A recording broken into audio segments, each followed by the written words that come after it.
सबैजनालाई मेरो नयाँ भिडियोमा फेरि एकचोटि स्वागत गर्न चाहन्छु। आज चाहिँ म धेरै पछाडि एउटा नयाँ भिडियो लिएर आएको छु र आज चाहिँ हामी जाँदैछौँ कि यो छनानमा रहेको यो दक्षिण कोरियामा रहेको छनानमा एउटा बुद्धिस्ट टेम्पल यानि कि बुद्धको चाहिँ मूर्तिहरू भएको अनि गुम्बाहरू भएको ठाउँ आज हामी जाँदैछौँ र यो चाहिँ छङछङ नाम्दोको छनानबाट छनन यगबाट हामीलाई 10 मिनट जति लाग्छ ट्याक्सीमा जाँदाखेरि। र यो ठाउँ चाहिँ एकदमै राम्रो सुन्दर शान्त वातावरण भएको एउटा ठाउँ रहेको छ। त्यो अब हामी हेर्नेछौँ। हाम्रो बस पनि यही हो, यही बस चाहिँ अब यो बाटोमा घुमेर आउँछ र यहाँनिर साथीहरू बसिरहेछन्। ल है त अहिले चाहिँ हामी आइपुगेको छौँ यो छनानको गुम्बामा। यो ठाउँलाई चाहिँ खाकोन्सा भन्दो रहेछ। यो चाहिँ वरिपरि यहाँ सबै गुम्बा नै गुम्बा छ, देख्न सकिन्छ यहाँ वरिपरि। एकदम यो माथिको चाहिँ मेन रहेछ। यो चाहिँ यहाँभित्र चाहिँ त्यहाँ लामाहरू पनि पढिराख्नु भएको छ। यो भयो त्यस पछाडि अनि यो साइडतिर चाहिँ त्यहाँ बुद्धको मूर्ति पनि ठुलो छ अरे, त्यहाँ पनि हामी जाँदैछौँ।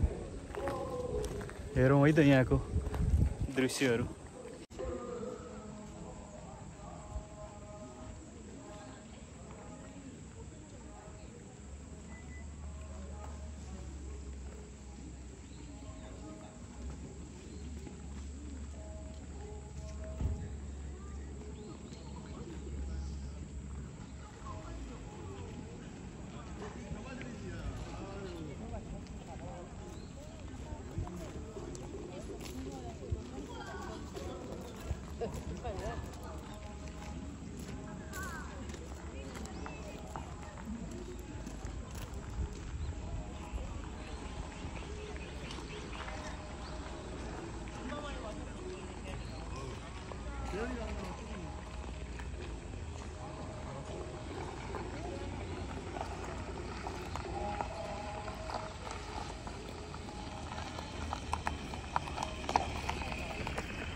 के पानी हो?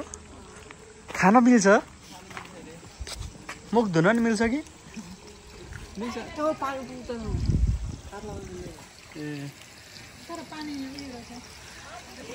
यसले खाने हो के यहाँ थाप्ने अनि खाने। पैसा मसँग कति छनन त छैन नि। यो पोखरीमा चाहिँ यहाँनिर पानी खाने मुखहरू धुने यो बट्टाले उभाएर रहेछ। देख्न सकिन्छ एकदमै सफा पानी छ। यो चाहिँ हाम्रो नेपालको त्यो स्वयम्भूमा भएको पोखरीमा जुन त्यो पैसाहरू चढाइन्छ, यो सिक्का पैसाहरू, त्यो चाहिँ रहेछ खासमा। यहाँनिर हामी यो पानीभित्र चाहिँ सिक्का पैसाहरू पनि देख्न सक्छौँ।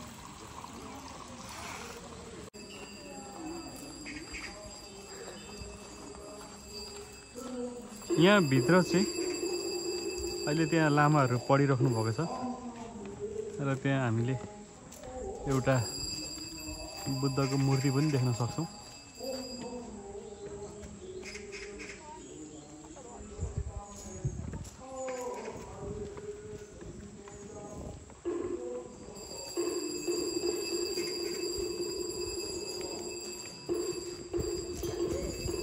यसरी एकदमै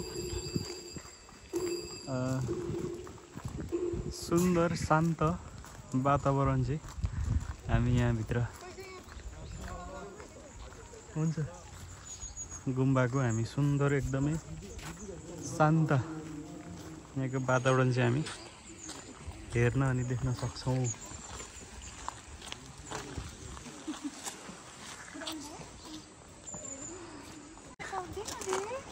नेपालको स्वयम्भूमा जस्तै पैसा सिक्का पैसा चाहिँ यो पानीमा खै दिनु मलाई यो दिनमा जुन भयो नि हुन्छ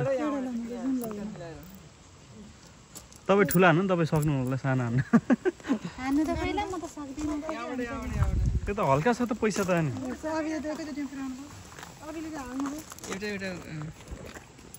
अब मेरो यो पैसा चाहिँ त्यहाँ तल जाँदैछ अब निकै टाढै पर्छ त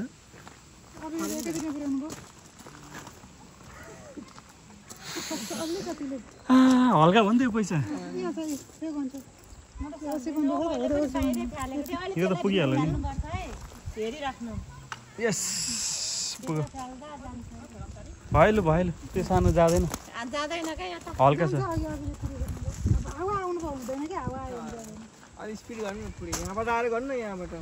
त्यो चाहिँ स्वयम्भूमा हामीले सिक्का पैसा फ्याले जस्तै हो पानीमा दिदीले त गरौँ थालेर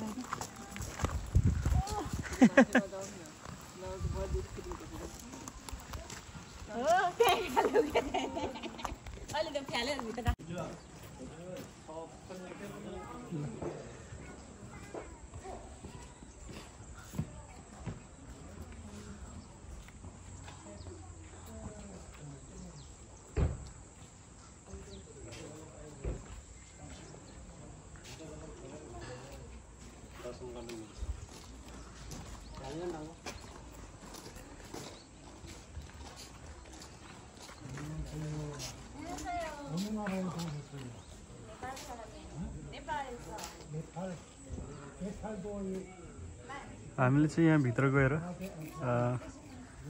दर्शन गरेर ढोकभेद गरेर निस्किसकेका छौँ अब चाहिँ हामी अर्को साइडतिर जाँदैछौँ रहेको भन्ने हुन्छ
अहिले चाहिँ हामी मेन त्यहाँको गुम्बाबाट चाहिँ निस्केर चाहिँ हामी त्यहाँबाट सिडीहरू हुँदै हिँडेर चाहिँ आएर चाहिँ यो बुद्धको ठुलो मूर्ति भएको ठाउँमा चाहिँ हामी आइपुगेका छौँ। यहाँ चाहिँ देख्न सकिन्छ कि एकदमै ठुलो मूर्ति चाहिँ हामी बुद्धको यहाँ देख्न सक्छौँ। यो चाहिँ पछाडिको भाग हो। अब यसलाई म अगाडिबाट पनि देखाउने छु र यहाँ मान्छेहरू पनि घुम्नलाई आएको छ।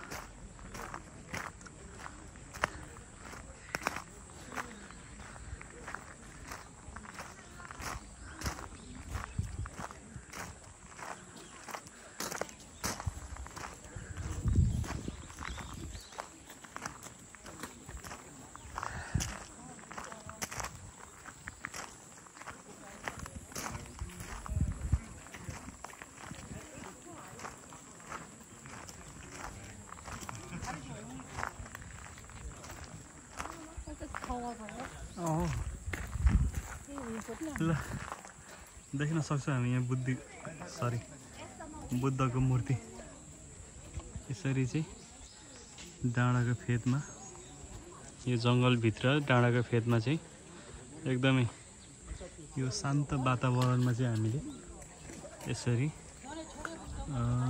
बुद्धको मूर्ति अनि यहाँनिर गुम्बाहरू देख्न सक्छौँ। एकदमै बुद्धिस्टहरू मात्रै नभएर यहाँ सम्पूर्ण धर्मको मान्छेहरू चाहिँ आउने जाने गर्नु हुँदो रहेछ यहाँनिर। र यहाँ आउँदा चाहिँ सबैजना चाहिँ एकदमै आफ्नो मनलाई चाहिँ शान्त महसुस गर्ने एउटा ठाउँ चाहिँ छ। र मलाई पनि यो ठाउँ चाहिँ पहिलादेखि नै आउन मन थियो, आज आइपुग्यो।